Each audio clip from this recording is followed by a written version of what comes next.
Stampin' Friends, I'm Beth Arnold with Craft with Beth. I'm an independent Stampin' Up! Demonstrator in Virginia.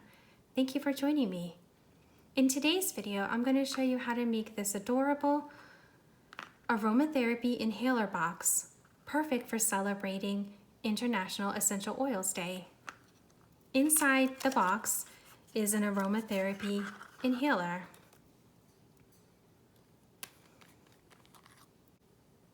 Filled with an aromatherapy blend for one of my mom's friends. Let's get started.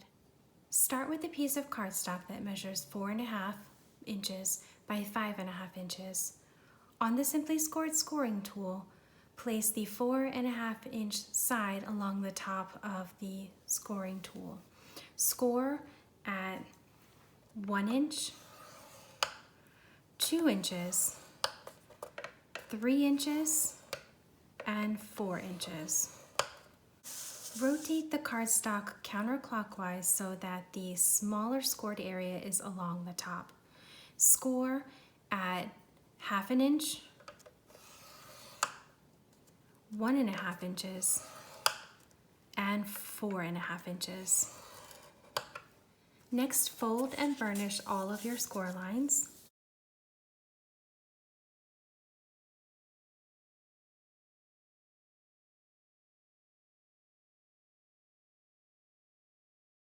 Next, we'll cut out our gift box using the template. Make sure that you have your box base oriented with the small tab on the right side and the small tab up at the top. We're going to remove the bottom right corner.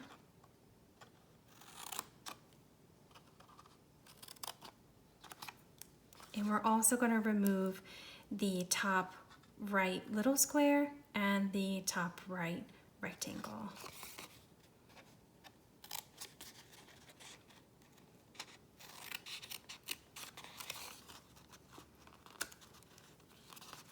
Next, we'll notch the side tabs here.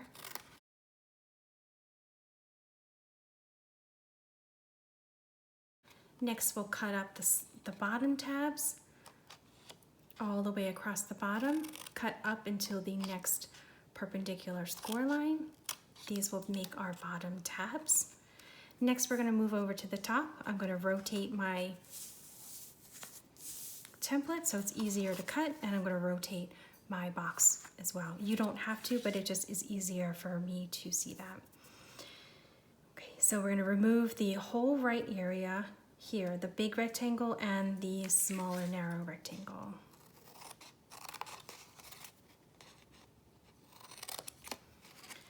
We're working on the top part of the gift box, and I want to have a closed top with a tuck-in tab. So we're not going to need all of the tabs here, so that's why we're going to remove that one.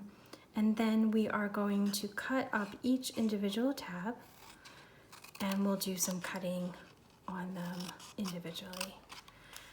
So I want the middle tab to be the top of the box and the tab closure here. So I don't want to cut that off too much, but I do want to cut off the side tabs because I want to make sure they don't interfere with the tab closure mechanism. So I'm cutting off about 3/4 inch off of the tab. This does not need to cover the top of the box, it just needs to protect the sides and a little bit into the middle. Then I'm going to notch the side of each of the tab. And I'm going to do the same for the tab all the way on the left end by the side of the box. I want to cut off about 3/4 inch as well and notch each of the sides. This just makes it easier for the tab closure to go inside the box. Okay, so now I'm going to work on the closure part of the box. I don't need all of this tab, so I want to cut off just a little bit. Not quite half. I'm just going to cut a little off. Then I'm going to notch the sides of just the scored area. This is the top of our box, so this is something that we're going to be seeing, and we want to keep it nice and tidy. Okay, so here are the bottom tabs of the box. Here's the side tab closure we're going to use to close up the box, and these are the top flaps. Next, we'll adhere the designer series paper to each of the side panels.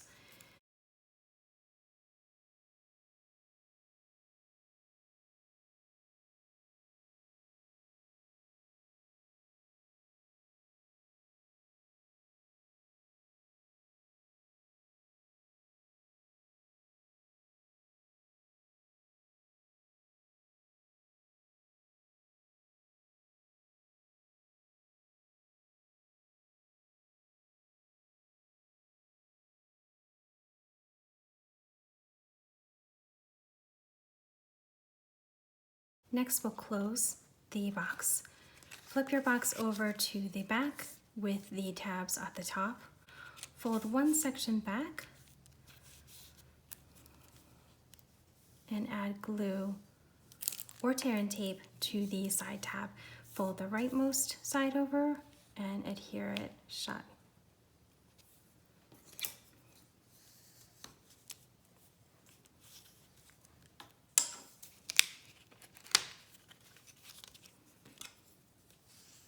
Smooth out your edges if you need to with the bone folder. Now's the time to decide which side you want the front of the box to be. Do you want the tab to be in the front of the box when you open it, or do you want the tab to be in the back of the box when you open it? In my sample, I put the tab in the back of the box, so that's what I'll do for the sample as well. So right now, I'm just gonna close up the two top tabs across the top and close up my top, taking note of where I want the front to be. This will be my front. So I'm gonna flip my box over. The front is facing away from me in the back. I want to have a smooth edge finish on the front, so I'm going to close the left tab of the box, add a little glue, close the right tab of the box, add a little glue, close the back tab of the box, add a little glue, and close the front of the box. And I have a nice crisp edge on the front of my box. And on the back you can see the raw edges. Next, you're going to tie a piece of ribbon around the top of the box. I use the basic white crinkle ribbon.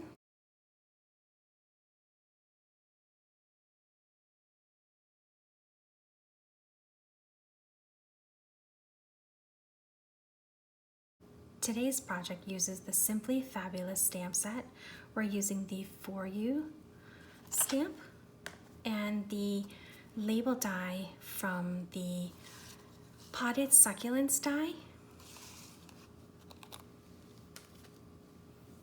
Stamp the For You image on the stitch label die more toward the right side of the label die cut. Line up the label with the knot of the ribbon and see about how much of the label you want to stick out from the bottom area of the ribbon, and then cut. Add some glue to the back. Slide your die cut label underneath the knot and angle your tab off of the box. Our box is all done. You may be wondering why I call this the 4-in-1 Aromatherapy Inhaler Gift Box. Well, here's why. I used my basic template for the box and expanded upon it. I made the box in 3 additional sizes, one for a roller bottle ball, a 15 milliliter essential oil bottle, and a lip balm tube. I varied the lengths of each of the sides as well as the width of each of the sides in order to get 4 different boxes that fit each of the containers. I then made prototypes for each of the boxes. This box is a little taller and the same width as the inhaler box. This box fits a glass rollerball bottle. This box is a little bit narrower and a little bit shorter than the inhaler box. This box fits a stock bottle, and the smallest one is narrower and the same height as the Aromatherapy inhaler box. And this one fits a lip balm tube. You can see that all 3 boxes are the same shape, but they're different widths and different heights. And there you have it, a 4-in-1 aromatherapy inhaler box that not only can be adapted to fit a plastic aromatherapy inhaler, but also a glass rollerball bottle, a stock bottle, and a lip balm container. I hope you give these aromatherapy gift boxes a try. The link to the companion post that has a supply list and the measurements is listed in the description box below. If you need supplies to make any of these boxes, you can shop my online store 24/7. I'd love to see your aromatherapy boxes. Post your project photo on social media and be sure to tag me with the hashtag #CraftWithBeth. If you have any questions about today's project, please leave a comment below. I'm happy to assist you with your stamping questions. Thank you for spending time with me today. Until next time, happy stamping.